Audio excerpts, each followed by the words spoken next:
kelas 11 IPS 1 dan 2. Kita berjumpa kembali dalam video ketiga dengan saya Ibu Junilin Ceria Simanjuntak, mata pelajaran ekonomi. Nah, kita belajar mengenai bab ketiga, yaitu ketenaga kerjaan. Di sini kita akan bahas ketenaga kerjaan. Yang pertama adalah pengertian tenaga kerja. Apa itu tenaga kerja? Nah, sekarang kita lihat apa itu tenaga kerja. Tenaga kerja itu diatur oleh Undang-Undang Nomor 13 Tahun 2003 tentang ketenaga kerjaan. Pada pasal 1 ayat 2 disebutkan bahwa yang dimaksud dengan tenaga kerja adalah setiap orang yang melakukan pekerjaan guna menghasilkan barang dan jasa, baik untuk memenuhi kebutuhan sendiri maupun untuk masyarakat. Di Indonesia, tenaga kerja adalah penduduk yang telah berusia 18 tahun atau lebih dan tidak mengenal batas umur maksimum. Jadi, penduduk yang berusia kerja usia 18 tahun ke atas yang aktif secara ekonomi masih digolongkan sebagai tenaga kerja. Nah, sekarang kita masuk kepada jenis-jenis tenaga kerja. Jenis-jenis tenaga kerja itu ada 3 yang kita kenal di negara kita. Yang pertama, tenaga kerja terdidik. Tenaga kerja terdidik ini adalah tenaga kerja yang memperoleh jalur pendidikan. Harus dia jalur pendidikan, baru dia dikatakan tenaga kerja terdidik. Contohnya apa? Guru, dokter, polisi, tentara, dan juga kerja kantoran, termasuk itu tenaga kerja harus melalui jalur pendidikan.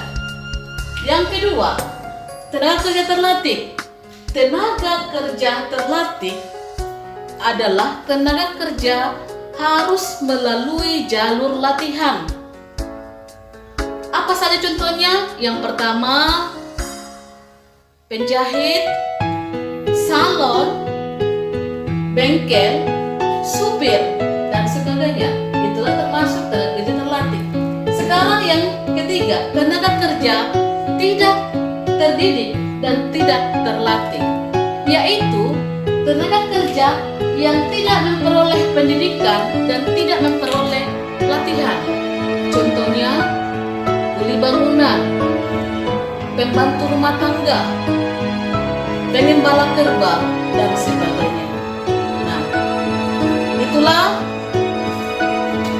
tadi pengertian tenaga kerja dan jenis-jenis tenaga kerja.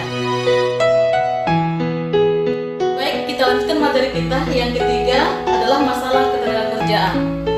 Tadi kita berbicara kepada tenaga kerja, jenis-jenis tenaga kerja. Setiap tenaga kerja pasti ada masalahnya.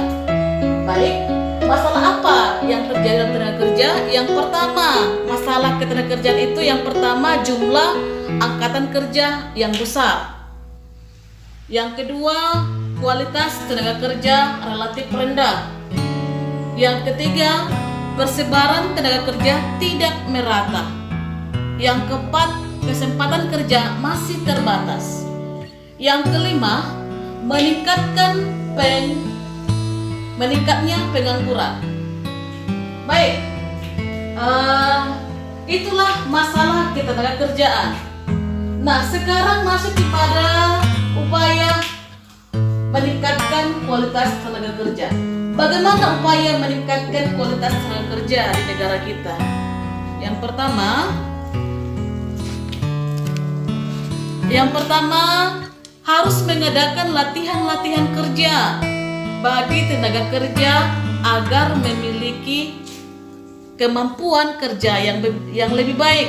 Yang kedua, menyiapkan tenaga kerja terampil dengan meningkatkan pendidikan formal bagi penduduk usia sekolah.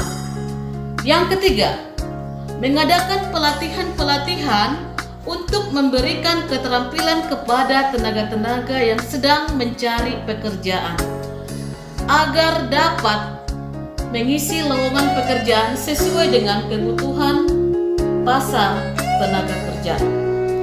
Yang terakhir, yang keempat, menyiapkan tenaga kerja yang mampu bekerja keras dan produktif dengan meningkatkan kesehatan melalui perbaikan gizi penduduk. Itulah upaya meningkatkan kualitas tenaga kerja. Yang kelima, sistem upah. Bagaimana sistem upah di negara kita? Sistem upah di negara kita ada faktor yang menentukan besarnya upah. Yang pertama, jumlah penawaran tenaga kerja. Jumlah penawaran tenaga kerja. Jumlah penawaran tenaga kerja itu artinya bila tenaga kerja jumlahnya lebih besar dari lowongan kerja, biasanya gaji upah pekerja rendah dan sebaliknya. Yang kedua, jumlah permintaan tenaga kerja. Jumlah permintaan tenaga kerja artinya bila permintaan tenaga kerja lebih besar dari pencari kerja, biasanya gaji atau upah pekerja tinggi dan sebaliknya. Yang ketiga, kemampuan tenaga kerja. Kemampuan tenaga kerja artinya semakin tinggi tingkat pendidikan, produktivitas tenaga kerja, biasanya gaji atau upah pekerja tinggi dan sebaliknya. Sistem upah di Indonesia dikenal beberapa sistem pemberian upah, antara lain sebagai berikut. Yang pertama, upah menurut waktu. Yang kedua, upah prestasi. Yang ketiga, upah skala. Yang keempat, upah indeks. Yang kelima, upah premi. Yang keenam, upah partnership. Jadi ada 5 sistem upah di negara kita, negara Indonesia. Nah, baiklah,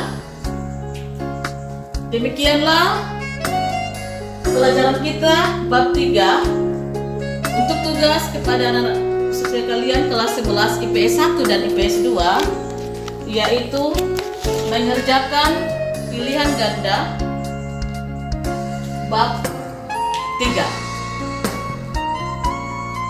Sekian dan